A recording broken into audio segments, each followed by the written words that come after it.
Hello, everybody. This is a nice Sunday afternoon, just watching some football and poured myself a giant glass of beer. It is, probably can't see it, just it's in this giant Budweiser glass, and it's quite a lot. 3 beers I put into it, so should have some good enjoyment from that. And that brings us to what I'm going to be drinking to, and it's my new Baccus 6mm miniatures that I've ordered all the way from United Kingdom to good old USA. And these are the Samurai and Ashigaru that I've ordered. I showed in a previous video what I received, but I'm going to try to give a better view and show what I've received, and then I'll kind of take you through the process. What I'm going to do, I'm a novice and a beginner at this, so I might not know what I'm doing, but I will research and sure as hell will try. So here goes. So now to give kind of scale, okay. That is my thumb. These are my fingers and whatnot, so you can kind of get a sense of scale. These are 6mm miniatures. Let's kind of go through them. These here are, and I'll zoom in closer to give better looks, but these here are the mounted samurai. They're using yari, which is a spear that they used in those times, that time and place. You can see I'm sorry. Actually, this is the command unit. So, this one right here, you can see kind of distinctive hats or helmets, whatever they wore, and things of that nature. This is a larger sashimono, the back banners that they wore. So it's just a bunch of mounted commander units. Now, if you look kind of, let me get a better view here. See these ones here? Whoops. These are the standard bearers, and these are quite large banners. In terms of the scale, it looks 3 or 4 times as tall as the man holding them, so they're going to be quite impressive when they're painted up. Let's see what else. And this is more part of the command unit here. There's drummers. There's some samurai guards using yari as the weapon. These are kind of, I guess, meant to be the commanders or daimyos and things of that nature in a seated pose. And same with these here. Whoops. Also, what's interesting is they might be hard to see. I'll try to zoom in later. These are the in those days they would collect heads of the opponents as war trophies, and they would show them off to the generals and whatnot. Kind of a grisly tradition, but that's war, and violence is part of humanity, so that's what it is. These here are for the command center. They call it the Maku. It's basically a tent that they can kind of build wherever they are, and it represents the command center. And this is kind of a side view. These are the mounted samurai using yari as the weapons. You can see all the sashimonos. This one here and in the back here is the Ashigaru. They're kind of like the common foot soldiers. And you can see here these are the standard bearers for them. So I've gotten about 10 of those. There's a few in the back here. So yeah, that's basically that. Let me show you what else I have. Um, this is the other ones that I received.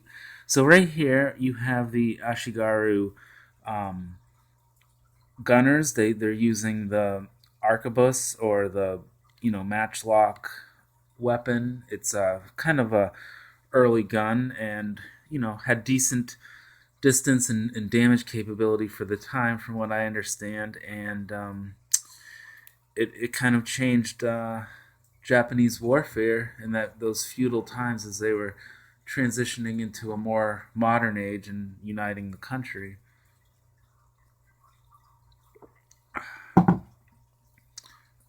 Next up is the samurai. I'm sorry, these are Ashigaru archers, and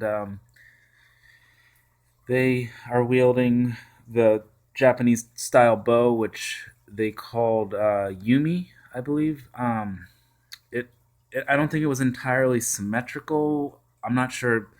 I know when they were mounted archers, it wasn't symmetrical due to the horse, the geometry of sitting atop a horse. But yeah, these I don't know too much about them, other than that they were employed in their armies during that time period. Next up here, what we have is, these are cool. These are the samurai, and we have standing samurai with their yaris, and in the back, I'll show them off better in a little bit. We have the samurai that are charging, and therefore, obviously, the yari is put forward in an attacking pose. So it's kind of cool. You have different ones that you can um, do with how you want. So I just basically got both kinds. So from that, I'm going to build a bunch of different armies and use. I haven't settled on a rule set yet. So if you'd like to let me know what you think, um, by all means, please do so. I'm going to try to get some close-up shots now and see if you can see the detail. Okay, so these are, as I said, the um, matchlock Ashigaru, using the Portuguese style weapons that they eventually were able to learn how to produce and utilize, and they produced their own, and they referred to them as a teppo, I believe, Teppo, in anglicized Japanese. Um, so the next, I'll show you a close up of the uh, archers, using Yumi as the weapon. Um, Again, these are, as I said before, the Baccus 6mm, straight from United Kingdom. And in terms of what I've gotten, I've been entirely impressed. It's pretty decent. It doesn't. I mean, I don't think it will look as good, obviously, when it's painted, but I'm sure as hell gonna paint them up and show them off again. Um, these are the samurai with Yumi, the infantry, the foot soldiers. And again, there's my finger, so you can see kind of scale. So the idea with these, you want to have a lot of them, and you kind of mount them together to get a full um, effect of them all together, and you really get a sense of the size of the battles and things of that nature when you can kind of see them all together. Okay, so here's something I wanted to show off. Do you see right in there? You see, there's the bending of the metal, and I'm new to this, so I guess it's just part of shipping things in the mail, and you're gonna have to, I guess, go through them. I actually posted to the message board over at Baccus, and they, fellow posters and whatnot, kind of told me just you got to go through and bend things slightly, and some of the sashimonos broke off. I've had one out of all of these, one spear tip break off. That's it. And I've had probably two, three sashimonos. That's the little small back banners that they wear. Broke off as well. From what I understand, it's easy to just super glue them back. Um, and then lastly, I'll show is these. These are the charging samurai with Yari. So the spear tips are pointed forward. Let me see if maybe I can get a little kind of side view for these ones. So you see how impressive they could be when they're all together. You see the sashimonos, but and then you see on the. Let me see if I can point it out. Okay, see this here. That is flash, I believe, on the the way that they pour these molds, and it's just another part of these types of miniatures. But as you can see, it's very little. I've noticed a few of them like that, and I mean, unless someone was really scouring over them, you probably couldn't see them. I have not touched these. I've just stuck them to the board, so therefore there's nothing that I just took them out of the package, and this is how I received them. So my next step is to go through them one by one and see what I can do in terms of doing any types of maintenance or repairs on them or whatever it might take, which would be bending things back and whatnot. So I'll try to give a better close-up now for everything, and then that way I noticed when I was looking, when I was looking to buy these, on the site,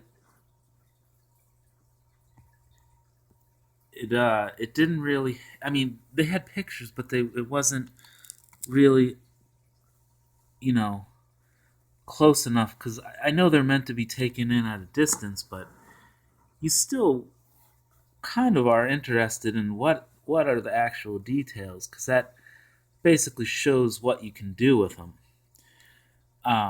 And if they have details this good, this close, when viewed from far away and painted, and I don't know how to paint these yet, but I understand you don't have to be so precise. It's better to use colors that pop, especially for these samurai. Okay, there's some of the sashimono that broke off. That one and that one. I'm going to have to see if I can figure out where they go, and I'll glue them back on. I'm going to go through these one by one. There's some of the seated samurai, as the commanders, the daimyo usually, the nobles, high ranked retainers and vassals and things like that. There's some more. These are the heads. Chopped them right off, and that's a trophy. It's kind of like if you remember the movie Predator. So maybe that's where the Predator franchise got the idea from. So let's go on, and there's the drummers. They use various signal methods on the battlefield, and drums were one such device. I understand they used obviously the banners as kind of signal flags, and also conch shells. They would blow these loud signals that way, and I don't know. They somehow could fight. I'm still trying to figure out how they actually fought, and that gets me to my next topic, which is rules to use. I'll go to that in a second, but just going to keep showing these off. Those are the have the large banners there, quite nice. Um, Brings us back to our mount. So the mounted command. Let's see what else. So this is it's another shot of some of the mounted command. And then here we go. These are the Ashigaru.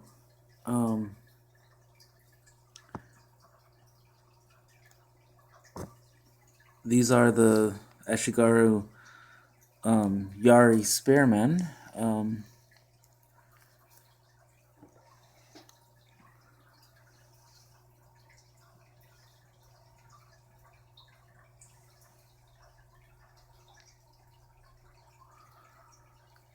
And I have quite a bit of those, so those were used in the battles extensively.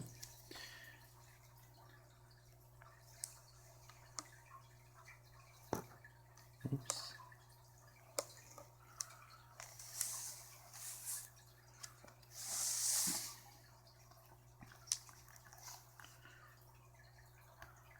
Some of the Ashigaru Yari. So pretty decent so far. So now I'll get into a quick discussion of rules and things like that. I'm not sure in which direction I'm going to go in terms of rules. There's some decent rule sets out there, and please feel free to respond to this video in case you want to let me know what I should consider. I'll just go quickly through some of the ones that I've heard. There's a free one online. It was written by a gentleman named R.J. Rockefeller. It's called Bushi. I think it was written some time ago, so it was tough to track down on the internet nowadays in 2014, and I think it came out almost 10 years ago, 8 years ago. It's been a decent amount of time, and like I said, it was hard to kind of track down, but nonetheless I did, and it seems quite interesting because these Japanese battles apparently were fought in kind of clan style warfare, and each basically daimyo would have retainers and vassals that sort of basically would report to him, and they would be tasked with providing X number of men based on the size and wealth of their fief in those days, and they had to provide mounted personnel, and they also had to provide infantry and all this type of stuff. And I think that's sort of how it was set up. So some of these rule sets take that into account, and they're it's different than European methods of warfare in let's say the 1500s and 14, 15, 1600s, that type of stuff. So you want to sometimes, I guess, find a rule set that could accommodate those differences. And that's sort of what that Bushi rule set by R.J. Rockefeller does. I don't know if it's fully matured because you probably have never heard of it unless you've done as much research on the matter as I have. But it could be a good starting point. There's another set of rules out there called daimyo, and I found those on the internet as well, and they're a free version as well. So those are interesting as well, and I'm considering kind of maybe trying to fuse them together somehow and take the best of both worlds. Another set. Let me go into another two sets that I've seen out there. One is called Taiko, Taiko, and the other one is called Chrysanthemum Throne, and I believe that one's by Chipco Games, they call it. Oh, and I forgot. Also, Peter Pig makes another one, Battles in the Age of War. Apparently, it's called. I'm not sure. I don't know too much about those, but I've heard decent things about them, and that it's simple, but yet offers kind of strategic nuances, which obviously you'd want in a war game. As far as Tycho and Chrysanthemum Throne, I've heard mixed reviews on those, but who knows? I believe they offer PDF versions online for sale, and I thought I saw one of them was only like $10, 10 US dollars. That's, I don't know, 6, 7 pounds if or using other currencies. And let's see, the other one that is very interesting that I'm considering purchasing as we speak now. It's called Killer Katanas 2. It's by Brian Bradford. He's a United States based game designer, and I've only heard good things about that. About that particular book. It's about, like I said, $35. There's different supplements apparently that go along with it. So, and I think it captures more of that clan based style of war. So I'm thinking of picking it up. I definitely am.